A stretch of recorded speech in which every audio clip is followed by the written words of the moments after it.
안녕하십니까, 진필입니다. 오늘은 이 아이스크림이 녹을 때까지 언론중재법을 바로 소개해드리도록 하겠습니다. 제가 제일 좋아하는 거죠? 시작하겠습니다. 그러니까 지난달 한 27일쯤에 되게 이상한 뉴스가 하나 떴었어요. 이거 보니까 더불어민주당이 국회 문화체육관광위원회 법안심사소위원회에서 언론중재법을 강행으로 처리했다는 소식입니다. 근데 이게 그냥 들으면은 뭔 얘기인지 아무도 모르시잖아요. 그럼 제가 조금 더 설명을 해드리자면, 언론중재법이라고 하는 법을 발의했고 국회에 제출한 거죠. 제출한 뒤에서 그 평가를 하는 과정에서 되게 강행으로 처리했다는 뜻입니다. 그 국회에서 입법을 하는 과정이 조금 복잡합니다. 조금 설명을 해드리자면, 10명 이상의 국회의원이 동의한다는 사인과 함께 난 이런 법을 만들 거야 하고 국회에 법안을 제출을 합니다. 여기까지는 쉽죠. 그 다음이 뭐냐면은 법안 심사, 여기가 중요합니다. 법안 심사 소위원회가 엄청 중요하거든요. 법안 심사 소위원회는 법안의 문제점이 뭔지, 뭐 논의점이 뭔지, 개선해야 될 점이 뭔지 여당 의원, 야당 의원이 모여서 토론을 하게 되는 거예요. 근데 법안 심사 소위원회에서 할 토론을 다 해요. 싸우기도 하고 논쟁을 하기도 하고 개선책을 찾기도 하고. 그래서 여기서 선택이 되면은, 여기서 뭔가 좁혀졌다? 그러면 그 뒤에 있을 전체 회의, 본회의가 있는데 그 둘은 거의 하이패스로 된다고 생각하시면 되세요.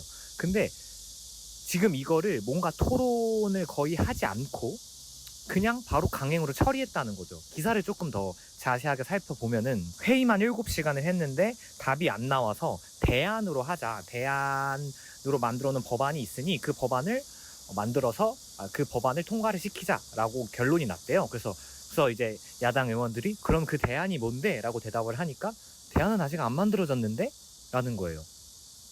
그러니까 안 만들어졌는데 일단 너네들이 마음에 안 드니까 대안을 만들어 놓게. 그러면 일단 그거를 통과를 시키자라고 얘기를 한 거죠. 아직까지는 짱짱합니다. 거기서 이제 찬반 투표를 했는데 출석위원 6명 중 4명이 더민주 열린민주당 의원이 찬성을 하고요. 그리고 2명의 국민의힘 의원이 반대를 해서 법안이 심사소위원회 단계를 넘은 거죠. 그래서 이거는 뭐 유령 법안이다 라고 말을 하시는 분들도 있고, 나중 가서 어떻게 하려 그래 라고 해서 반발을 많이 사고 있습니다. 좀만 먹을게요. 그러니까 언론중재법이 도대체 무엇인가에 대한 이제 궁금증이 생기기 시작을 한 거죠. 놓기 시작했어. 언론중재법은 총 5가지가 있습니다. 징벌적 손해배상, 고의 중과실 추정, 정정보도, 열람 차단 청구권, 기사에 대한 구상권, 이렇게 5가지가 있는데 개어렵죠. 그러니까 징벌적 손해배상부터 보자면은, 기자가 고의나 중과실로 인해서, 중과실이라는 거는 조금만 더 주의를 기울였으면은 과실이 되지 않았을, 고의가 되지 않았을 건을 중과실이라고 하거든요. 그러니까 그런 사건에 대해서 뭔가 피해를 받았다.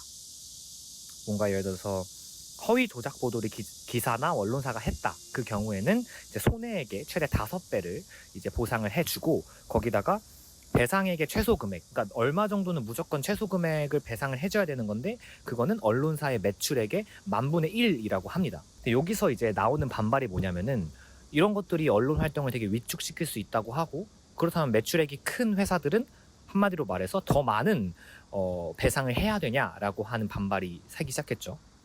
좀만 먹을게요. 맛있어. 두 번째는 중과실 추정이거든요. 아까 말했던 중과실을 도대체 어떻게 추정할 것인가에 대한 얘기가 나왔을 때, 기사 내용과 무관한 사파 사실을 이제 넣었을 경우에는 그걸 중과실로 추정을 한다. 근데 이게 며칠 전에 조선일보에서 그 조국 전 법무부 장관의 따님의 그림을 넣어가지고 전혀 다른 기사에 사용을 했었던 일이 있었거든요. 그런 것 때문에 뭔가 겨냥을 해서 나온 법안이 아니냐, 겨냥성이 아주 강한 그런 법안이다라고 하는 반발이 나오고 있습니다. 계속 녹네.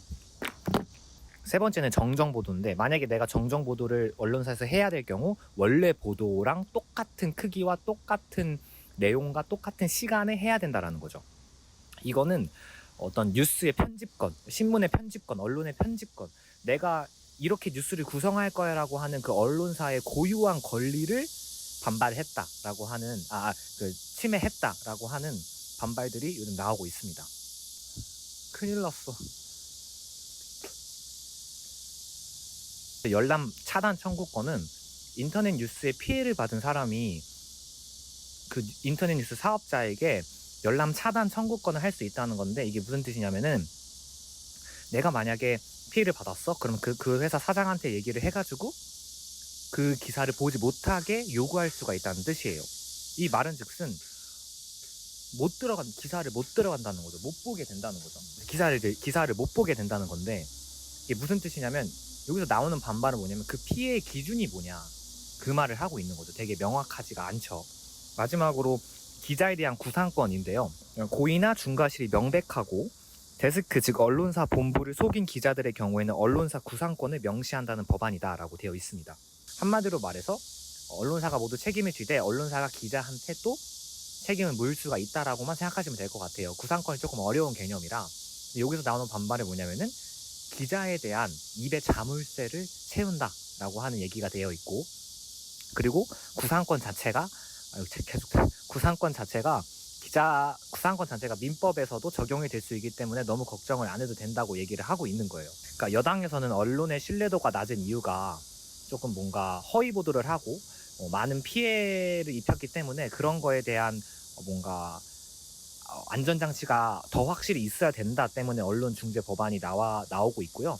야당이나 언론사 측에서는 언론에 대한 형벌적 법안을 가진 경우가 우리나라가 거의 최초다. 이거는 해외 토픽감이다. 그리고 민주주의 사회에서 이게 말이 되냐, 이런 얘기가 나오고 있습니다. 하지만 여기서 중요한 거는 법안 내용뿐만 아니라 법안을 진행하는 과정에서 또 어떤 잘못이 있는지도 봐야 된다는 거겠죠. 여러분들의 생각은 어떠신가요? 저는 지금 이 빨리 비비비 녹는 것부터 막아야 되기 때문에 빨리 먹고 여러분들의 생각을 댓글로 적어주셨으면 좋겠습니다. 유바!